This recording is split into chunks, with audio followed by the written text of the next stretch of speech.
qabbaatan kana fira qulqulluu bakka tokko amin.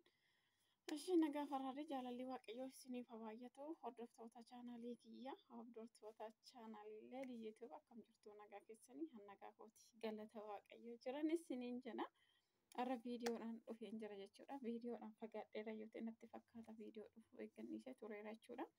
Akkam jirtu nagaa keessanii hannagaa kooti galata waaqayyoo jiran isiniin jedha. Egaa boriitu nagaafachuun keessaniin oolu jedhe. Yoo fedhaaf jaalala waaqayyoo ta'e biyya koof galuuf hin jedha. Waaqayyoof galanni haa ta'u. Boriitu nagaafattu jedhee asumaan akkan galu isinitti himuudhaaf hin dhufe jechuudha. Guyyaa har'aa yoo jaalala waaqayyoo ta'e nan gala jechuudha. Eeggan biyya koo galee wal arguu dandeenyan isiniin jedha.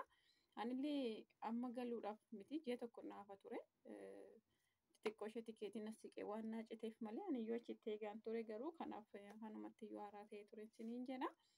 Waan hundumaaf galanni waaqayyoodhaaf haa ta'u guyyattii kanaan isa nu ga'ee gidiraa fi rakkoo fi qorumsa akkas hin jedhamne biyya namaa keessatti kan nama quunnamu hundumaa arjumaaf gaarummaa isaatiin dabarsee nama isaatii kana isa nu taasise galanni waaqayyoodhaaf haa ta'u.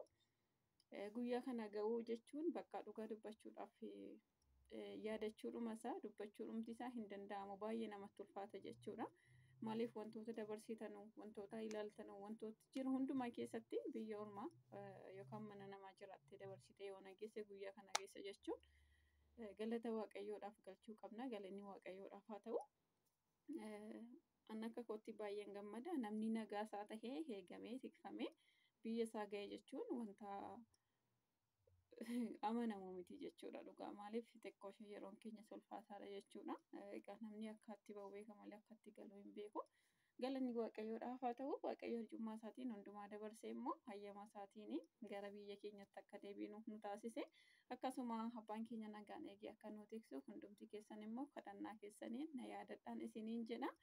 Waaqayyo hunduma keenya nu haa gargaaru obboloonni koo biyya keessas asis jirtanu. Waaqayyo warra biyya namaa jirtanus nagaan eegee tiksee maatii keessanitti biyya keessanitti isin galchu nama guyyaa kana argullee isin taasisu waaqayyoonis nagaadhaan biyya kootiin naga'uun jaalala sanaaf haa ta'u nuuf haa ta'u. Inni asumaan ergaan isinii dabarsu keessaa dhugaa dubbachuudhaaf wannatti dhaga'ame keessaa keessumatti obboloonni Joordaanii jirtan kun jechuudha akka koo jechuudha. Joordaanii yeroo mara guyyaa tikeetii keessanii utuu isin eeddanu guyyaa isin lakkaattan utuu eeddanu yeroo mara has butanii isinii qotu jechuudha. Biyya kana keessatti wanta akkasii kun hin baay'ata jechuudha. An mataan koo gaaddanyoota hedduun qaba jechuudha. Kan akkas ta'an garuu akkas taa'ees yaadee hin turre jechuudha. Galanni waaqayyoodhaaf haa ta'u biyya koon gala waan ta'eef as siqee achi siqee as siquu isaan na gammachiisa isiniin jedha. Ooma tokko miti jireenyi biyya namaatti jechuudha. Dadhabbii isaa bu'aa bahii isaati jechuudha. Egaa galanni waaqayyoodhaaf haa ta'u hundumaa kana nu dabarse kanaafiyyuu obboloonni as jirtanu jechuudha.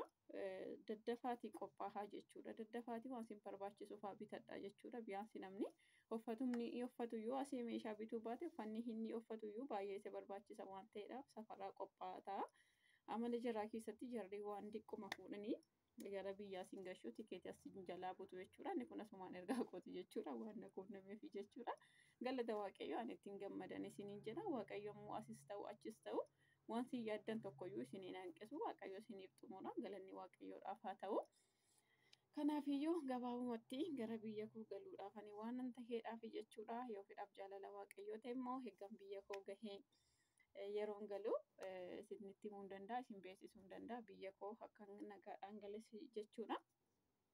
Yoo fedhaaf jaalala waaqayyoo ta'e immoo nagumaan galla jedhee abdii guddaan qaba.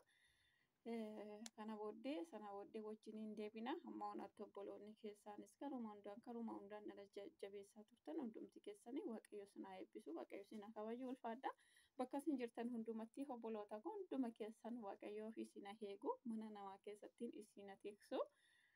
Baay'ee ulfaattuudha nagaan eegee biyya keessanitti waaqayyo nagaan isin galchuun isiniin jedha. Yoo fedhaaf jaalala waaqayyoo ta'e akka ayyama waaqayyootti. Kana booddee haala eegame mijeessine viidiyoota adda addaatiin walitti deebi'uu dandeenya jechuudha. Har'aaf garuu viidiyoo gadi fageessee hojjechuudhaaf yaaleen ture garuu yaa beektu waan ta'eef baay'ee biiziidha jechuudha. Hojiin namatti baay'eetti isaatii galuu jedhanu humna olii namatti taati hojiin bakka waan baay'eetiyyuu sin dadhabsiisa jechuudha. Galanni waaqayyoodhaaf haa ta'u.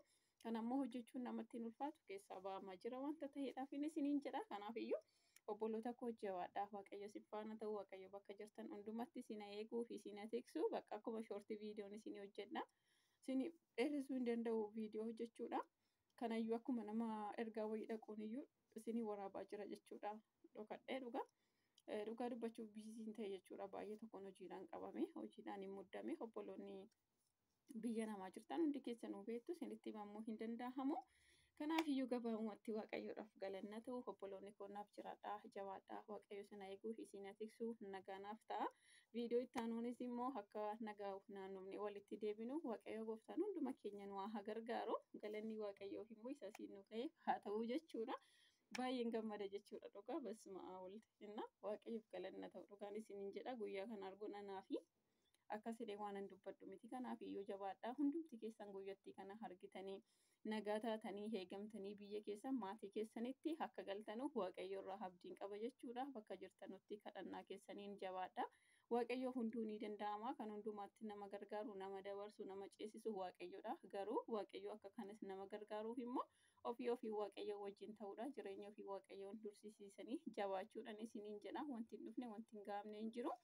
Jabaadhaa waaqayyo nagaan eegee tiksee hunduma keessan biyya jirtan hunduma nagaa waaqayyoon biyya keessanitti isin agashuu nagaa naaf ta'a waaqayyo isin faana ta'uu baay'ee.